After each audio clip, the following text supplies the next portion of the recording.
Hi, Bakerfield Broncos. This is Mrs. Lawrence, and I'm going to be reading Chapter 13, The Big Day Arrives. The sun was shining brightly on the morning of the big day, but the ground was still white with snow, and the air was very cold. Outside the gates of Wonka's factory, enormous crowds of people had gathered to watch the 5 lucky ticket holders going in. The excitement was tremendous. It was just before 10 o'clock. The crowds were pushing and shouting, and policemen with arms linked were trying to hold them back from the gates.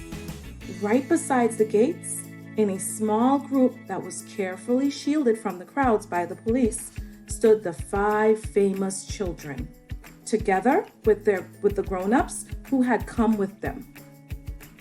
The tall, bony old figure of Grandpa Joe could be seen standing quietly among them, and besides him, holding tightly onto his hand, was little Charlie Bucket himself. All the children, except Charlie, had both their mothers and fathers with them, and it was a good thing that they had, otherwise the whole party might have gotten out of hand. They were so eager to get going that their parents were having to hold them back by force to prevent them from climbing over the gates. "Be patient," cried the fathers. "Be still. It's not time yet. It's not 10 o'clock. Behind him, Charlie Bucket could hear the shouts of the people in the crowd as they pushed and fought to get a glimpse of the famous children. "There's Violet Beauregard," he heard someone shouting. "That's her all right. I can remember her face from the newspapers." "And you know what?" somebody else shouted. "She's still chewing that dreadful old piece of gum she's had for 3 months. You look at her jaws. They're still working on it." "Who's the big fat boy?" "That's Augustus Gloop." "So it is." "Enormous, isn't he?" "Fantastic." "Who's the kid with the picture of the Lone Ranger stenciled on his windbreaker?" "That's Mike TV. He's the television fiend. He must be crazy. Look at all those crazy pistols he's got hanging all over him." "The one I want to see is Veruca Salt," shouted another voice in the crowd.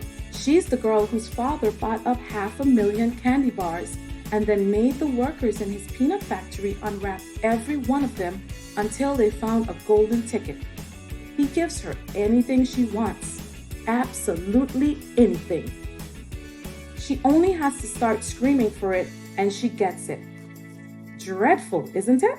Shocking, I call it." "Which do you think is her?" "That one, over there on the left, the little girl in the silver mink coat." "Which one is Charlie Bucket?" "Charlie Bucket? He must be that skinny little shrimp standing beside the old fellow who looks like a skeleton. Right close to us, just there. See him? Why hasn't he got a coat on in this cold weather?" "Don't ask me. Maybe he can't afford to buy one. Jeepers, he must be freezing." Charlie, standing only a few paces away from the speaker, gave Grandpa Joe's hand a squeeze, and the old man looked down at Charlie and smiled. Somewhere in the distance, a church clock began striking 10.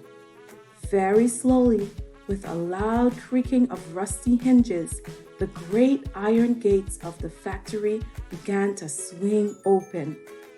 The crowd became suddenly silent. The children stopped jumping about, all eyes fixed upon the gates. "There he is!" someone shouted. "That's him!" And so it was. I hope you enjoyed Chapter 13. Come back tomorrow for Chapter 14. Bye!